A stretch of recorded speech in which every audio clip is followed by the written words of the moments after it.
Welcome to the Tragically Beautiful podcast, where we navigate life after abuse through the real stories of survivors. Join us as we hear from those who've emerged from abusive relationships, as well as experts who offer practical wisdom, and together we'll explore how to turn tragedy into something truly beautiful. This is episode 40, Finding Your Voice and Healing Through Writing. Welcome back, beautiful friends, to another episode of the Tragically Beautiful podcast. Healing after abuse is a journey like any other. It's messy, non-linear, and often filled with moments of doubt. I remember feeling lost, wondering if I would ever feel whole again. But along the way, I discovered something powerful. Healing doesn't look the same for everyone. What works for one person might not work for another, and that's okay. The key is to stay open, to explore, and to give yourself permission to try different ways of processing your experiences. In our last episode, we heard from a survivor who found healing through writing, using words to reclaim her voice and make sense of her past. Today, we're continuing that conversation, looking at how writing can be a powerful tool, not just for survivors of abuse, but for anyone navigating life's challenges. My guest today has used writing to express, to advocate, and to connect, and I can't wait for you to hear her insights. If you've ever wondered whether writing could be part of your own healing journey, this is the episode for you. So without further ado, let's dive in. Hello, beautiful friends, and welcome back to the podcast. I'm really looking forward to digging into today's episode with my guest, Michelle Steiner, a writer, speaker, photographer, and paraeducator. She has an amazing story that took her on her own journey to healing and finding her voice, and I know you're going to love hearing the nuggets of wisdom she has to share. So, Michelle, welcome to the podcast. Thank you so much for being my guest today. Oh, thank you so much for having me. I'm so excited about this. Great. Well, I would love to start out just by having you tell us a little bit about who you are. Sure. Well, my name is Michelle Steiner. I live in Pennsylvania with my husband Ron and our two cats, Jack and Sparrow. I am a paraeducator. I work at a school with students who have disabilities and some who don't. And I'm also a writer, a speaker, and a photographer. And I have a blog called Michelle's Mission where I write about my life with a learning disability. That's incredible. Wow. I would love to hear a little bit about your journey. What led you to writing and this creative expression that you have in your blog as a form of healing? Well, writing was one of the first things I found out I was good at because when I was really young, I didn't think when I was in school that I was good at anything. I thought that learning was too hard for me. There was just nothing that I was talented at. And my dad would read me stories every night when I was little. And I can remember I was also really drawn to writing. And I wrote a story about a dinosaur when I was in second or third grade. And my dad found it. He said, "Wow, this is really good." And I was like, "Oh, I did something that was really good and productive." And that just really encouraged me to read more and to write more. And writing and reading really became my world. And I can remember that's something I really did, especially when I was being bullied in school. It also led me to some other really amazing people and opportunities. I can just remember I found a group outside of my school district that was a faith-based art group, and I started writing for their newsletter and participating in some of their activities. And I found acceptance with that. And after I stopped hanging out with them, I found an adult writing group that they got to watch me go as a writer and a person. And 20 some years later, actually 30 some years later, we still meet once a month to talk about our writing, and we're in each other's lives. And they always encouraged me, you should really write about having a disability. And I thought, oh no, that's having a learning disability. That's really too personal. I don't want to talk about that. Yeah. But when I finally got that courage to share my story about my experience with having limited hand dexterity and my trouble with unlocking a door, that just led to a really good reception. A lot of other people were like, "Oh, that's my story." Or I thought I was the only one. And that just encouraged me to write more about having a disability and to get more things published on the Mighty, and then to start writing for other places and to start my own blog.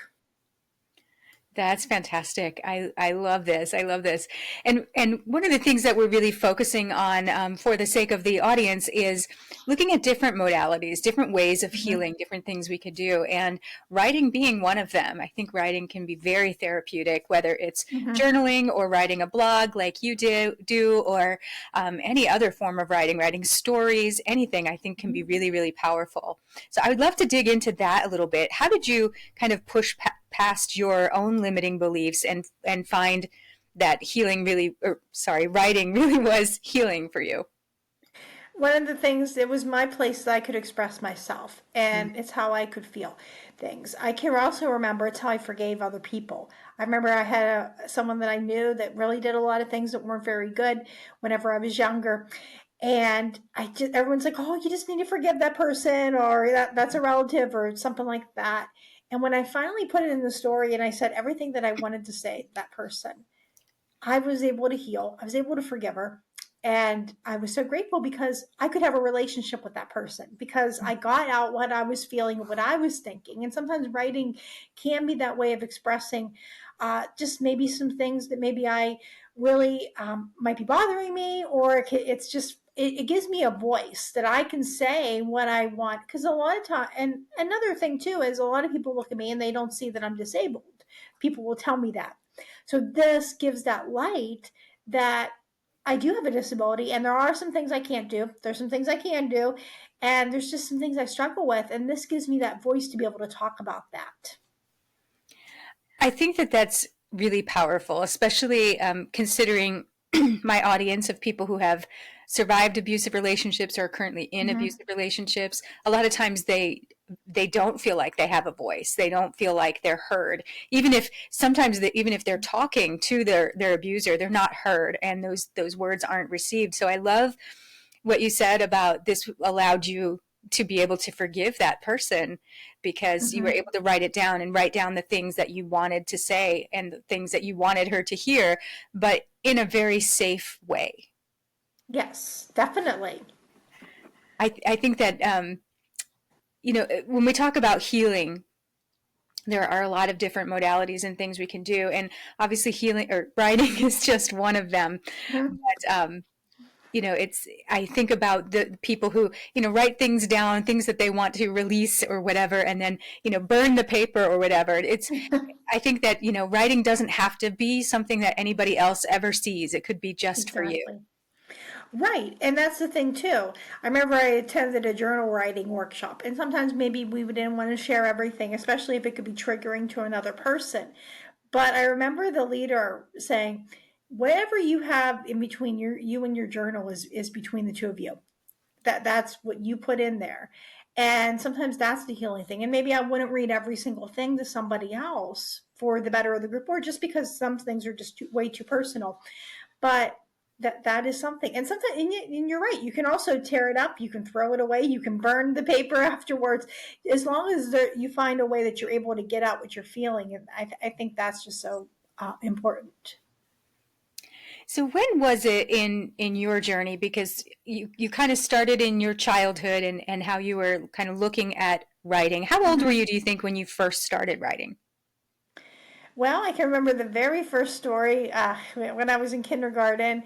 They had some fifth graders would come up like with a mentor program, and I think she drew the pictures because I'm not that great of an artist, and I wrote a story. I think about a tree that went to jail or something like that, and I don't even think we kept the story, but I just remember writing something like that. And whatever I also when I was little, I would make little books out of wrapping paper and cardboard, and just I thought that was a lot of fun to make the little books like that. So I was very young, but when I really started to like to write too, that had to be about second or third grade, because that's when we started putting a lot more of the pieces together where I could write more independently. All right. So over the years, how did your writing evolve? Were you like writing stories and then you moved to something else? Were you doing kind of these things at the same time? How did that work? I went from writing stories to then I went to writing poetry. And that's kind of funny because I remember the first thing I brought to my adult writing group was this poem. and it just poetry was not my forte. And I just write I have some stuff that today I would not want to read out loud, but that I started writing about poems, and then I would do some suspense and some fiction, and that was fun. I enjoyed that. People said it was a good story, but I just didn't really go anywhere with that. But what I really found that was the work for me, and things that have gotten published, and then also just the healing that's come from it, is just really talking about having a disability, because they always tell you to write what you know. Well, this is something I do know, and this is Mhm. something that is a part of my life, and it's a part of other people's lives too. So I think that was, I went from writing stories and poems, nonfiction, fiction, to going into writing a nonfiction. That's great. That's great. So you mentioned earlier that you have a blog. Can you tell us a little bit about the whole idea of your blog and what you talk about there? Sure. My blog is called Michelle's Mission. It's where I write about my life with a learning disability, and I use a lot of nature metaphors because nature is very big for me. I am not able to drive because of my disability, so I go on a lot of walks, and I get that chance to take pictures of flowers and other things that I get to see, and I get to stop and smell the roses. And I also use a lot of nature metaphors with my writing as well. I might talk about the process of accepting my disability was like a butterfly transforming, uh, going through all those transformational stages. I might talk about how it's a flower that's blossoming and how we care for flowers. And I try to put it very simple so other people with disabilities can understand, but also people that don't have them can as well, because there's a lot of myths and misconceptions about learning disabilities and disabilities in general. Great. What would you say some of those misconceptions are? Sometimes people will think that I'm not able to learn when they hear the term learning disability. And the truth is, I can learn. I just need to find a different way to do it, especially if it's going to involve math. That I haven't found an effective way to do that yet. I also think another one is that people might even look at me and think, well, like you're disabled. So you can do anything you put your mind to, and all you have to do is just think some positive, happy thoughts. And while I'm always think that it's important that we think about the good and the happy things in our lives, I think it also is there's some reality too with that. And so there's just maybe some different things that I have to do. Uh, to be able to achieve my goals. I think some of those are some of the top ones that people think. I'm drawing this correlation in my mind to, back to my audience, abuse survivors, and I think that they hear sometimes some similar things, especially when they're going Mhm. through like a emotional abuse or narcissistic abuse where there aren't any physical signs. Right. And so, someone might say to them, like, you don't look like you're abused or you don't act like you're abused. And Right. it's like, they have to kind of approach life and things a little bit differently to try and Mm-hmm. find that healing that they need, to find that freedom that they need from this abusive relationship. So I'm just kind of in my mind drawing the parallels between these two. Right. Yeah, that's great. Exactly. I love it. Um, you mentioned that you started going to this adult writing group. I'd love to dig into that a little more because I'm thinking that um, being able to find a group of people. I mean, we talk all the time in my world about how Mm-hmm. important it is to have support people around you, Right. and I think that sometimes we also talk a lot about finding joy and what brings you joy. Yeah. And so I think that these two things come together in something like an adult writing group or any other kind of activity that someone can find. So I'd love to hear about your experience with them, how you found them, and all that. Sure. There was a woman that was having it in her bookstore. She had actually she had in her apartment above her bookstore. I remember that there was an ad on the radio, and my dad came home and said, "I found this. I heard on the radio they have a writing group that's meeting at this bookstore." And he gave me the number for the person, and I called a woman up that was running that, and she was helping with having the meeting outside of the bookstore. It was another person, and I talked to her, and she said, "Bring something to read." And I went up to the meeting, and it was a wide mixture of people. I There was maybe some friends that I still see today that maybe just were a few years older than I was at that time, And there was also some older people in the group. And it was just amazing because they got to see me really grow Mhm. and they got to encourage me. And they really didn't baby me a lot on the writing. If there was something that could need to be changed, they would tell me. And we were just very honest with each other. The owner of the bookstore, she ended up moving away, and the woman that ran the group also uh, moved away as well. And after, we were really sad after that too. I mean, because that's where we started out. We still get a smile every time we walk past the place. Aw. But we started to meet at the Butler, at our library, and that has been for over um, years that we would meet just once a month. And but that also grew though. It went from just, okay, we're going to meet at the meetings, to, oh well, do we want to go out afterwards? Do we want to go have coffee? Do we want to go out for dinner? We've gone on trips together. We've been in each other's weddings. We've done a lot um, in the lives, with each other outside of writing too. And it's just amazing that God had the chance to walk through life with you for all those years too. I can just remember, especially when I was in college and I was really struggling. I My friends were really important. They couldn't fix my learning disability. They couldn't make my grades become better at college or fix the situation, but they could laugh. One of my friends got me a dime store romance novel that she thought would make me smile, and we would go out and I could talk about what was going on, and they could offer support or advice, and that was just one of the things, that the power that happens with that group.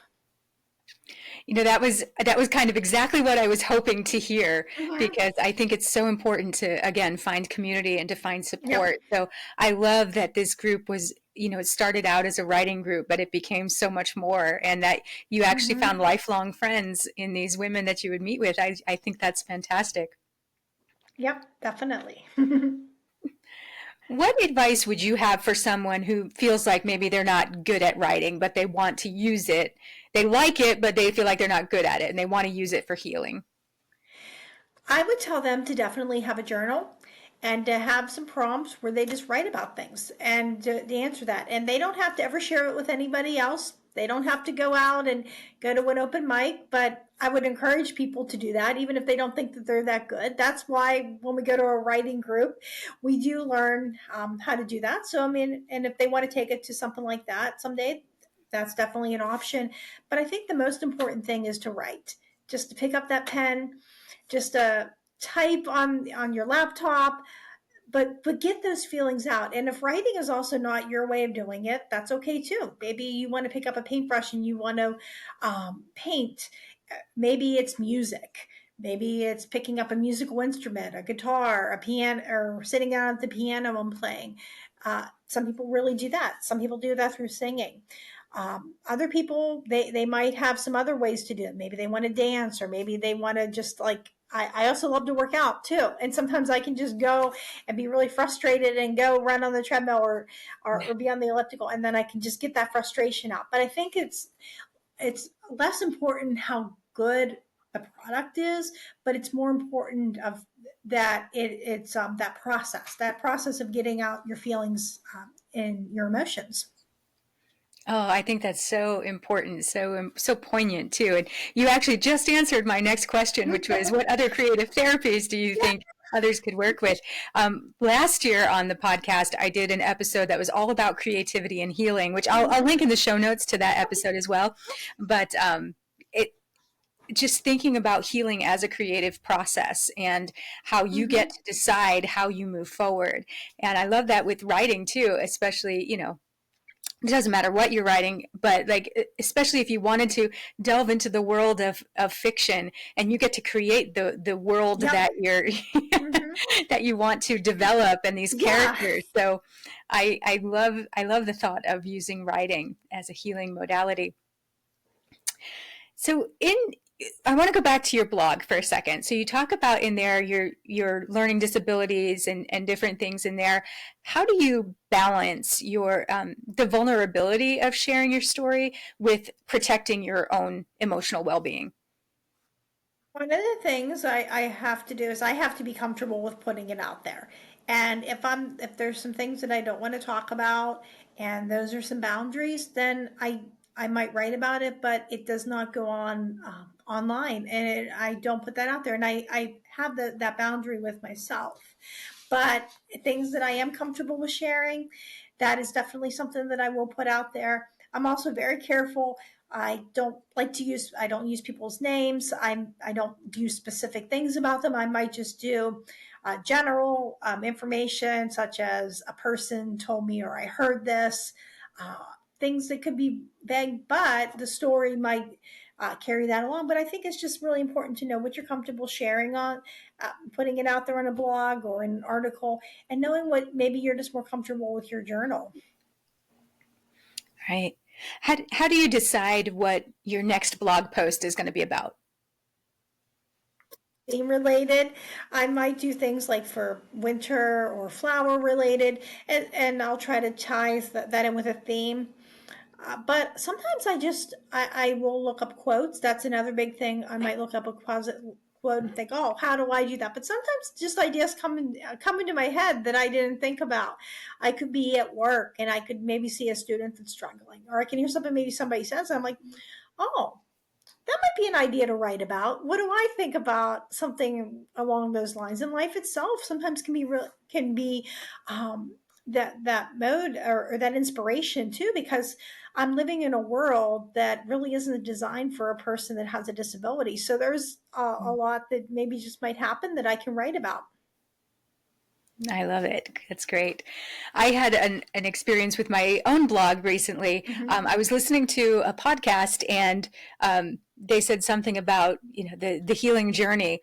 And I was here by myself and kind of out loud scoffed and said, huh, it's more like an odyssey. And I was like, oh, it really is like an odyssey. And I started digging into that. And I just put out a blog post recently about, is it a journey or an odyssey? Where, journey is more like getting from point A to point B. I can go on a journey to the grocery store, but an Right. odyssey to me is more adventurous, and you get to, Hmm. yes, there are ups and downs and twists and turns, but you get to choose your own adventure. And if you look Right. at it that way, it's like, even though you may be healing from something terrible, it makes it a little easier, a little more exciting when you think of it as an adventure. Yeah, exactly. So your blog is definitely, in my eyes, the little bit I know about you, it's one of the beautiful parts of your story because it's where you get to express yourself. It's where you get to Hmm. share about who you really are. And I would love to know, do you know what the impact has been on others? Do you have any stories from readers that have found any kind of healing or inspiration through your words?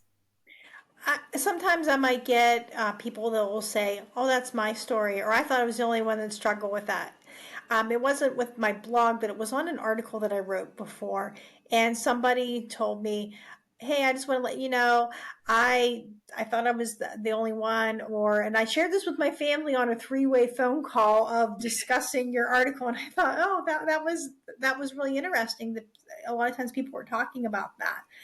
I also some will maybe communicate with somebody that might be struggling. They might be looking for a job and they might think, okay, I have a disability. This is really hard. Well, where can I work at? What can I do?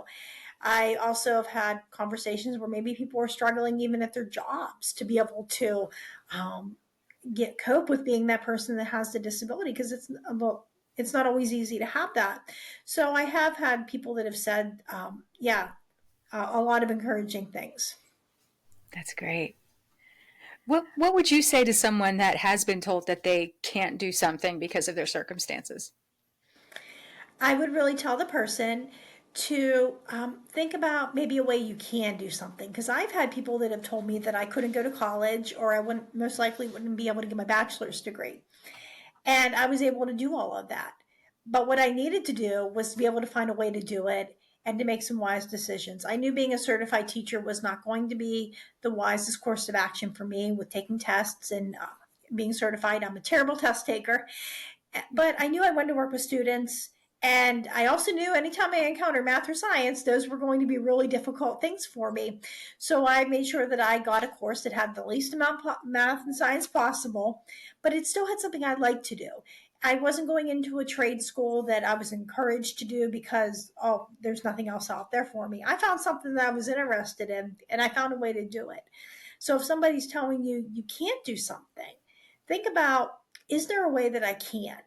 It may not come in the same exact way that you wanted it to, or the vision that you had in mind, but sometimes there can be an alternative that can be even better. I love that answer so, so much.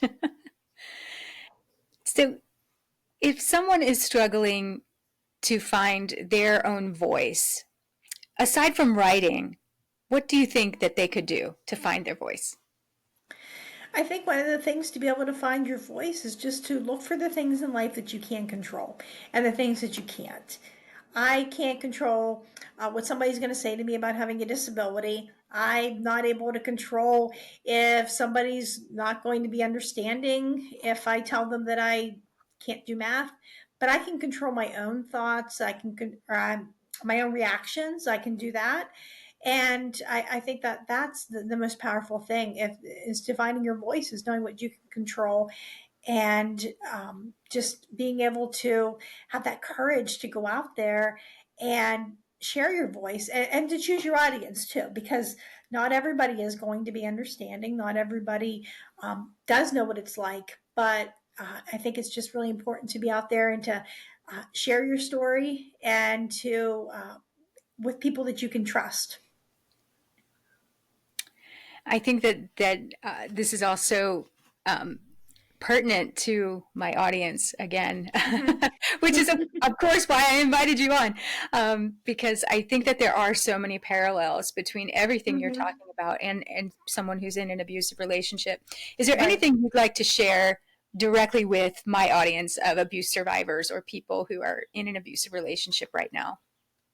What I would just encourage people that to do is that things are going to get better, and to not be afraid about what the future holds, and to go after what you know is right, and to know what you want, and to be able to go out there and to do it. And I'm living proof that things do get better, things do get easier, um, and just to hang in there. Oh, that's great.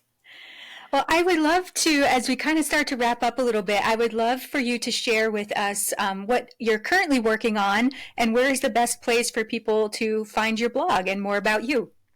Sure. Currently, I'm working on a story for a book that I will be in, coming up probably in the spring or the summer. I'm also working on some new articles to send out as well, and some blog posts. That's definitely a big thing. And I have some photography that I'm working on too, because I have a little store on my blog. And if people want to find me, they can find me at my blog, www.mrsmichellesmission.com. Great. And I will have that linked, of course, in the show notes so everybody can find it easily. And I definitely encourage all of my listeners to go over and check out Michelle's blog and see the things that she's working on. Well, I have one final question for you. Okay. And this is a question I ask all my guests, and I love hearing the different answers. What is your definition of tragically beautiful? I think my definition of tragically beautiful is whenever you're able to take the tragedies, the pain, and you're able to make that into something beautiful. Because I can just remember everything that happened to me in my past. I thought, what good can come out of it? What beauty can come out of this ugliness?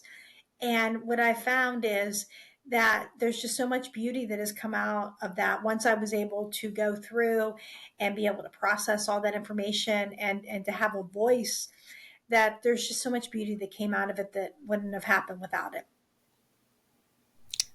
I think that that is a fantastic way to end and wrap this up. Michelle, thank you so much for spending your time with me today. I love this message of how writing can be so healing for people. And I know, for myself, when I was going through my own healing odyssey, I was, able to write things down. I was never a writer before, but just I found during that time that writing things down, like you said, my emotions and my feelings or things that I would want to say to another Mm-hmm. person was so, so helpful to me in this journey. And so thank you for sharing that with me. Thank you for your vulnerability. And again, I encourage everyone to go and check out Michelle's blog.